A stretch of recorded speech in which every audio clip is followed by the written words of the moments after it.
Carl Jung, um dos psicólogos mais influentes do século XX, acreditava que nossa jornada nas primeiras décadas de vida não é a história principal, mas sim uma preparação para o que vem mais à frente. Ele dizia: a vida realmente começa aos 40. Até lá, você está apenas fazendo pesquisas. Com 40 anos nós vamos ter uma maturidade completamente diferente. Eu creio que o auge da vida intelectual seja entre os 40 e os 55 anos de idade, quando a nossa acuidade mental vai estar no auge, o nosso corpo ainda vai ser eficiente. Claro, a gente não vai ter a destreza física de um jovem, no entanto, a gente vai ter a destreza mental como nunca tivemos em toda a vida, provavelmente. Bom, pensando pelo lado de metamorfoses, da minha infância até a adolescência, eu mudei drasticamente. Da minha adolescência até ser um jovem adulto, também drasticamente. A vida, ela é uma grande brincadeira de pique-esconde, onde tu tá procurando os teus objetivos, eles fogem de ti. Os grandes desafios não são os grandes desafios. Os teus grandes desejos, quando tu conquista, não parecem que são grandes coisas. Às vezes tu tem uma imagem clara na tua cabeça, tu vai lá e conquista, e aí essa imagem clara se desfaz e aí tu quer outra coisa. Então, aquilo que parecia importante não era importante, e aquilo que não parecia importante acaba virando estranhamente importante. É como se a gente estivesse brincando de pique-esconde com a vida, com alguns elementos de xadrez junto. A vida é muito complexa mesmo. É uma afirmação ousada que desafia a maneira como a maioria das pessoas vê o envelhecimento. Somos ensinados a temer o envelhecimento, a ver a meia-idade como um período de declínio, caos ou crise. A cultura popular está cheia de clichês sobre a chamada crise da meia-idade, um momento de terror existencial, decisões impulsivas e tentativas desesperadas de se apegar à juventude. Aqui no Brasil existe uma espécie de idolatria à juventude, como se todo jovem de 18 anos tivesse que ter todas as suas opiniões formadas e ele tem que saber opinar sobre desde a geopolítica mundial até suas crenças, e ele deve se apegar nessas opiniões de 18 anos até os seus 60 e poucos. Certa feita, eu vi uma física jovem dizendo assim: oh, oh, oh, oh, o Olavo de Carvalho, quando era mais jovem, era, era muçulmano, islâmico no caso, e depois virou cristão. Que loucura, né, gente? Ele é tão idiota. Como se não fosse normal uma pessoa mais jovem ter um tipo de escolha e depois de velho ter outro tipo de escolha. Enfim, né? Universidade brasileira, físicos brasileiros, que a gente pode esperar? A nossa cultura, ela idolatra demais jovens e é muito desrespeitosa com velhos que passaram a vida inteira estudando. Graças a Deus, esse não é um erro que eu cometi. Quando tem um velho, um senhor com mais experiência que eu, a primeira coisa que eu faço é me calar, porque eu sei que o que eu tenho de horizonte de consciência, mesmo que esse senhorzinho não tenha lido muito, ele viveu muito, então ele tem um horizonte de consciência muito maior que o meu. Eu acho que a gente, como nação, é muito desrespeitoso, desrespeitosa com os mais velhos, sabe? E a gente tem uma mania tosca de idolatrar o jovem como se, sei lá, jovens soubessem das coisas. Jovens são, em geral, filhos da época. Mas Jung oferece uma perspectiva radicalmente diferente. E se essa fase da vida não for uma crise, mas um despertar? E se não for um fim, mas um novo começo? Para entender isso, precisamos olhar para o que os primeiros 40 anos da vida representam.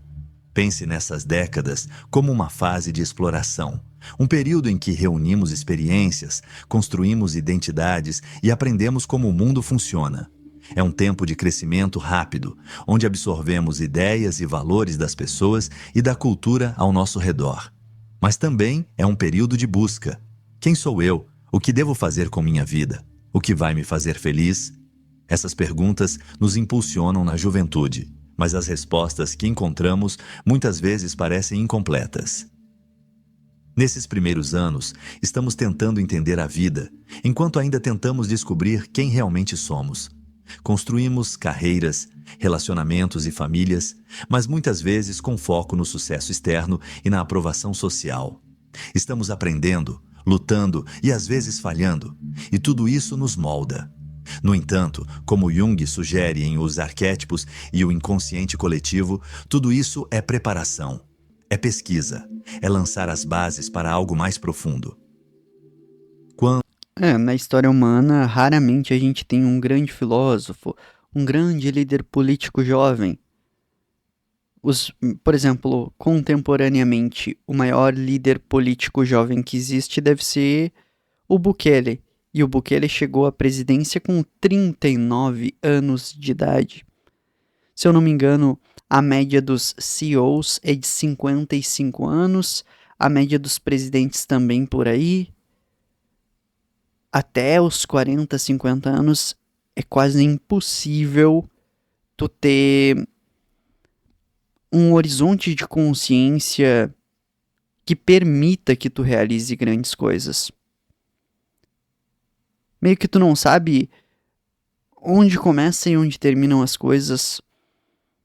Tu não tem total clareza de como funcionam os mecanismos do universo. Mesmo que tu leia muito, até uma certa maturidade, tu não tem a confiança necessária, tu não sabe lidar com os problemas com a dureza necessária. Isso vale pra mim e pra ti, tá? E eu creio que depois de uma certa idade isso passa, entendeu? Tu já sofreu bronca demais da vida, então tu já sabe ter o traquejo pra lidar com os problemas. Tu já foi até o limite de um lado, o limite de outro, e tu tá começando a se situar na vida. Eu estou aqui, eu quero ir pra cá. E aí tu começa a manejar a tua vida mais nos teus termos do que como se tu fosse um barco à deriva no oceano que precisa que o vento sopre pra ti em uma direção. Não, é como se tu tivesse colocado motores no barco e aí tu vai conseguir avançar na direção que tu deseja sem que o vento te leve pra cá e pra lá. Quando nos aproximamos dos 40, começamos a perceber que as velhas formas de viver não nos satisfazem mais. As prioridades que antes pareciam tão urgentes, subir na carreira e se encaixar, atender às expectativas, começam a perder seu apelo. Percebemos que muito do que fizemos foi moldado pelas definições de sucesso e felicidade dos outros. E essa percepção, embora desconcertante, também é libertadora. É o começo de uma nova fase, um processo que Jung chamou de individuação. O processo de nos tornarmos inteiros, de viver a vida de acordo com nossos próprios termos. Essa mudança não é repentina, não acontece da noite para o dia. É gradual, muitas vezes começando com pequenas perguntas silenciosas. Isso é tudo o que há? Estou vivendo a vida que realmente quero? Essas questões podem surgir em momentos de reflexão. Minha nossa, isso me fez perceber o quão mentalmente velho eu sou.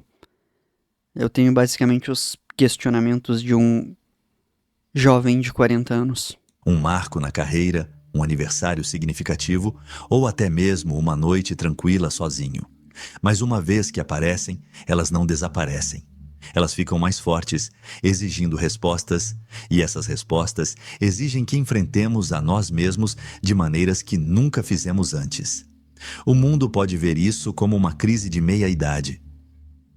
É fácil rotular esses momentos de questionamento e mudança como um colapso, mas Jung nos convida a reformular essa experiência. E se não for uma crise? E se for uma oportunidade?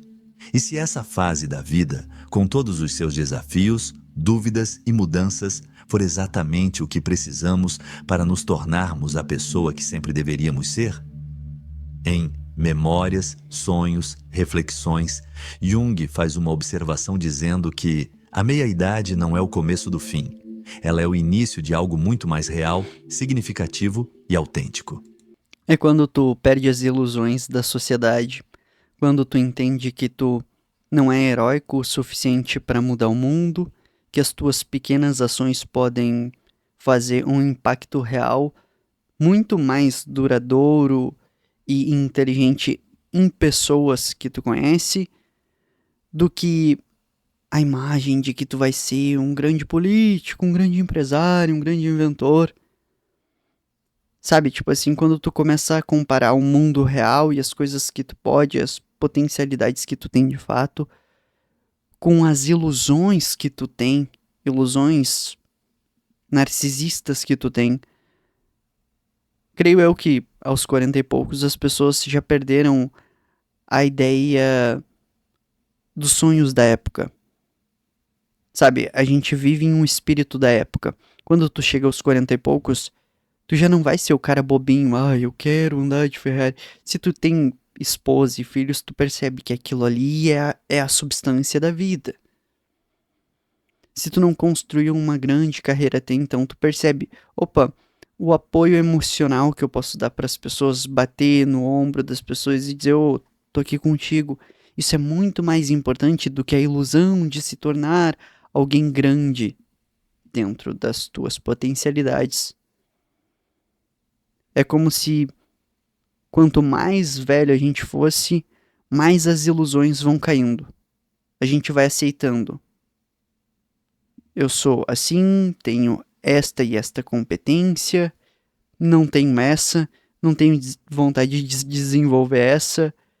Aquele sonho bobo de adolescente de conquistar as coisas da época vão desaparecendo porque não tem nada a ver com a tua personalidade real.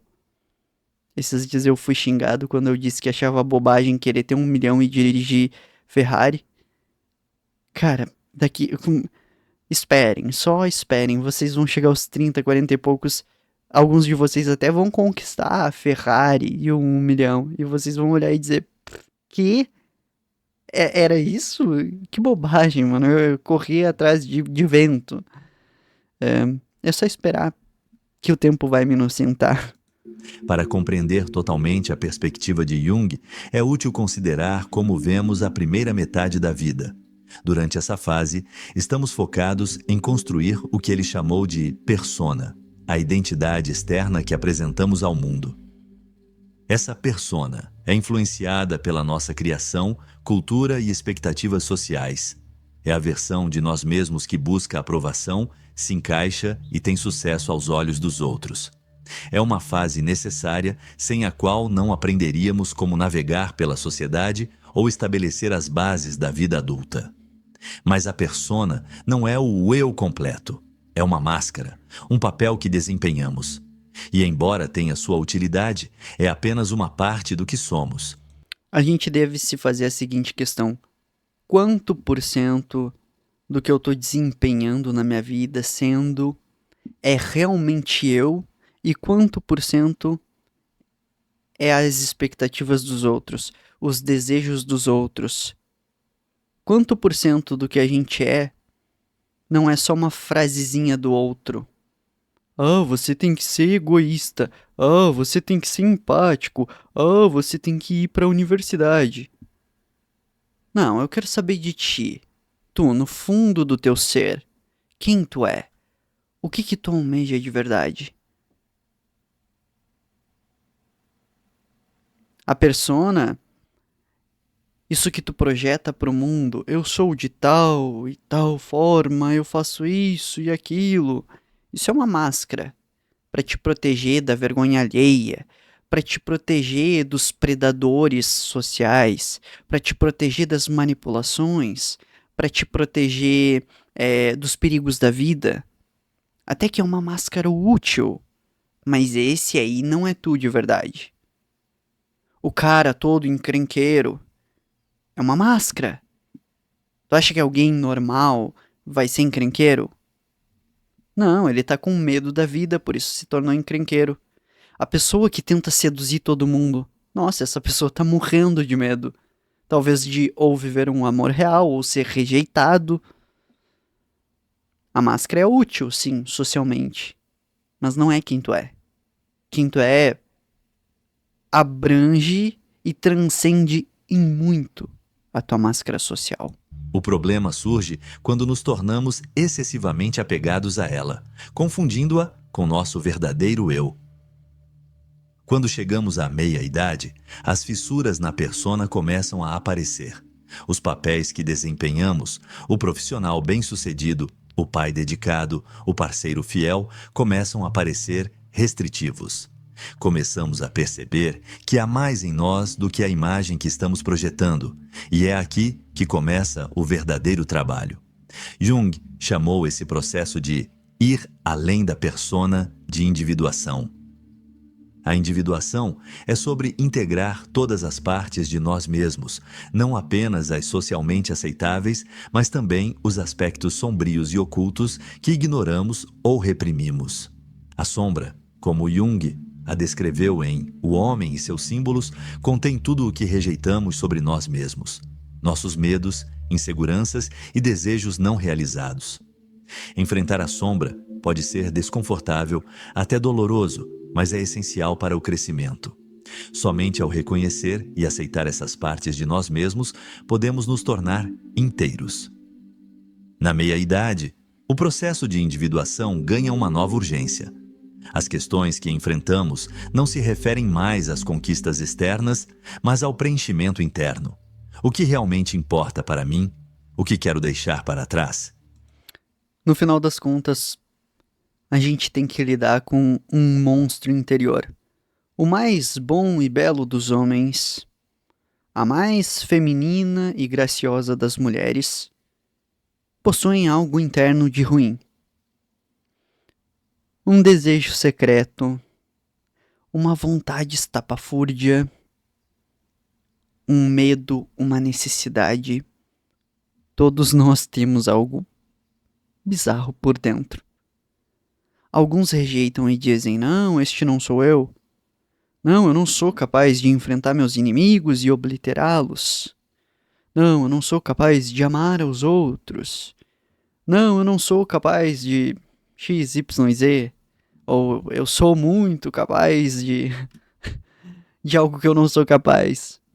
Sabe, no final das contas é uma grande luta interna em que tu tem que pegar aquela criança ferida que também é um monstro diabólico capaz de realizar maus incríveis, abraçar ela e dizer, ei, calma, tá tudo bem. E entender que tu pode utilizar aquele monstro diabólico dentro de ti para melhorar a tua vida. Talvez o monstro dentro de ti seja agressivo e tu pode abraçar essa agressividade e entender que em certos períodos da vida, em certas situações, a gente não lida com flores, então podemos soltar o monstro. Se o teu monstro é uma grande insegurança, tem certas coisas que tu tem que ser inseguro mesmo, porque é só realidade. Eu não sou o tipo de pessoa que eu vou passar a mão na tua cabeça e dizer, oh, tu é perfeito, na verdade todos te amam e tu é muito legal. Não, tem certas coisas que tu é chato, patético e zoado, e nessas coisas é bom que tu seja inseguro mesmo, porque aí tu não demonstra pro mundo e não se prejudica.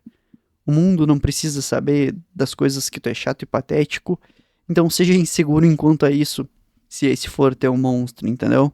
Enfim, utilize o monstro dentro de ti para crescer. Que tipo de vida quero criar? Essas são questões profundamente pessoais e as respostas não podem ser encontradas nas expectativas dos outros. Elas exigem que olhemos para dentro, que escutemos nossa própria voz interior. Esse olhar para dentro é muitas vezes acompanhado por uma mudança nas prioridades. Na juventude, somos movidos pela ambição, pela competição e pelo desejo de provar a nós mesmos. Corremos atrás do sucesso, do reconhecimento e das recompensas materiais. Mas na meia-idade, Essas buscas perdem o apelo. Começamos a valorizar coisas diferentes: autenticidade, conexão, significado. A vida se torna menos sobre o fazer e mais sobre o ser. Já não se trata de provar nosso valor, mas de viver em alinhamento com nosso verdadeiro eu. Estudos científicos confirmam que essa mudança é apoiada por mudanças no cérebro. Pesquisas neurocientíficas mostram que, à medida que envelhecemos, os centros emocionais do cérebro se tornam mais equilibrados. Ficamos menos reativos e mais reflexivos, mais capazes de regular nossas emoções e enfrentar os desafios da vida com calma e perspectiva.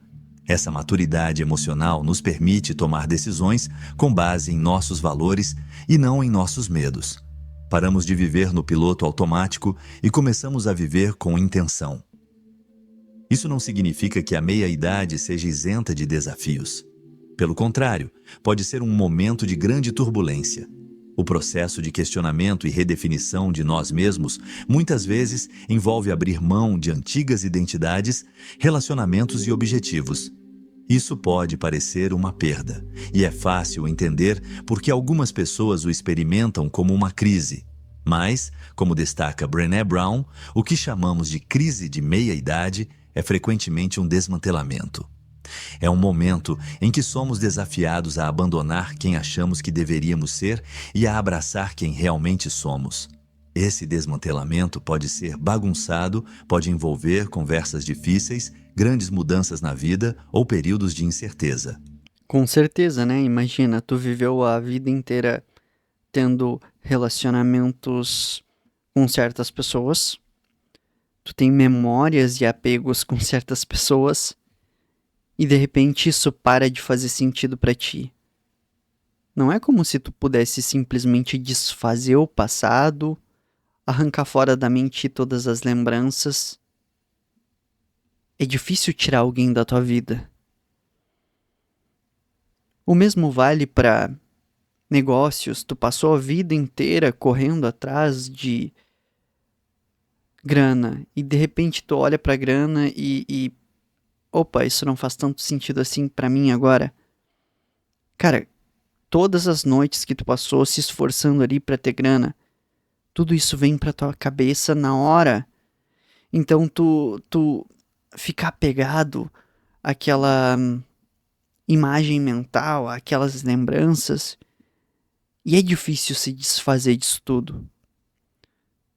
Existe uma pesquisa de um Nobel em economia que comprovou que a gente meio que supervaloriza as nossas próprias experiências, objetos e coisas que têm a ver com a gente.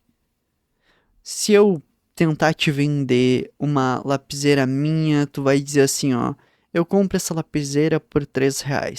Mas se essa mesma lapiseira for tua e tu for vender, meio que tu já escreveu com ela, então ela vale 5, 8 reais. É basicamente isso que acontece com as pessoas, elas supervalorizam coisas delas mesmas. Isso vale pra mim e isso vale pra ti. Imagina tu supervalorizar certos relacionamentos, certas posturas, certas atitudes e comportamentos durante toda a tua vida, chegar aos 40 e poucos e perceber que era tudo bobagem. Aquela pessoa não era tão tua amiga assim, aquela atitude não era tão necessária assim, aquela busca por algo não foi um bom investimento. O que vai acontecer? Tu vai entrar em negação. Como assim que eu pude ser tão tolo até meus 40 e poucos anos? Não, eu não fui tolo, isso é tudo uma mentira. O meu cérebro está tentando me pregar uma peça. Mas não, só ficou mais maduro e entendeu uma outra forma de ver a vida. Mas também é um momento de crescimento incrível. Viktor Frankl, psiquiatra e sobrevivente do Holocausto, escreveu que a principal força da vida humana é a vontade de encontrar sentido. Inclusive, a logoterapia é baseada em tu encontrar os motivos para continuar vivendo. Quais são aquelas coisas que tu quer construir na tua vida? Quais são as pessoas que tu ama? Tu tá passando por um período conturbado? A logoterapia vai te dizer, olha, tu tem um filhinho no mundo, tu tá passando por um período conturbado, tu não acha que ele vale a pena? Tu quer construir um grande legado? Tu não acha que esse legado vale muito a pena? Então continua. Na meia-idade, essa vontade se torna mais urgente. Já não estamos contentes em viver de acordo com o script de outra pessoa. Queremos uma vida que sinta significado, mesmo que seja diferente do que imaginávamos. Para muitos, isso significa enfrentar os medos que os impediram de seguir em frente. O medo do julgamento, o medo do fracasso, o medo de entrar no desconhecido. Esses medos podem ser paralisantes, mas a meia-idade oferece uma oportunidade para enfrentá-los de frente. É uma chance de reescrever a história das nossas vidas, de deixar para trás o que não nos serve mais e de abraçar o que realmente importa. Abraham Maslow, pioneiro da psicologia humanista, descreveu esse processo como autorrealização. É o impulso de realizar nosso pleno potencial, de nos tornarmos a melhor versão de nós mesmos. Na meia-idade, a autorrealização assume uma nova profundidade. Já não se trata de alcançar o sucesso externo, mas de encontrar o preenchimento interior. Trata-se de viver uma vida que se sinta autêntica e significativa. Já perceberam que só quem despreza o autoconhecimento é jovem tolo? Tu nunca vai ver um velho reclamando: ai, um coach me ensinou a fazer gestão das minhas emoções. Que? O cara maduro, pô, peraí, um coach me ensinou a fazer a gestão das minhas emoções, a ser uma pessoa mais equilibrada, a fazer gestão do meu tempo? Meu Deus, esse coach melhorou muito a minha vida. Agora o jovem tolo, ele tem que pagar de intelectualzão. Eu nunca vou ler autoajuda. Eu só leio Dostoiévski e Shakespeare. Ai, que nojo de coach! Tinha que ser jovem tolo, palurdo mesmo, pra ter esse tipo de postura em relação à vida, de não pesquisar, não tentar encontrar a melhor versão de si próprio. Esse processo não é fácil, mas é recompensador.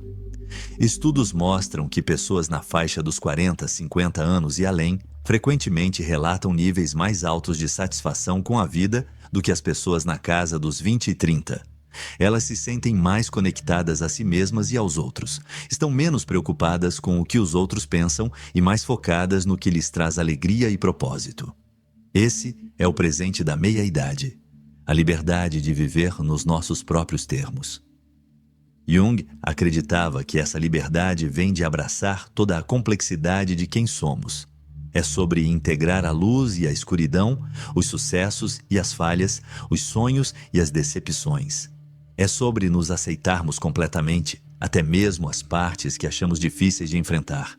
A coisa mais aterrorizante é aceitar-se completamente, disse Jung em O Livro Vermelho, mas também é a mais libertadora. A meia-idade não é um momento para desesperar sobre o que perdemos, é um momento para celebrar o que ganhamos.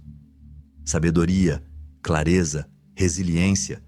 É um momento para construir uma vida que reflita nosso verdadeiro eu, uma vida que se sinta real e inteira. É um momento para parar de fazer pesquisas e começar a viver. Nesse sentido, a meia-idade não é o começo do fim. Ela é o início de algo muito mais profundo. É um ponto de virada, uma chance de entrar na vida que sempre deveríamos viver. E embora a jornada possa ser desafiadora, também é profundamente recompensadora.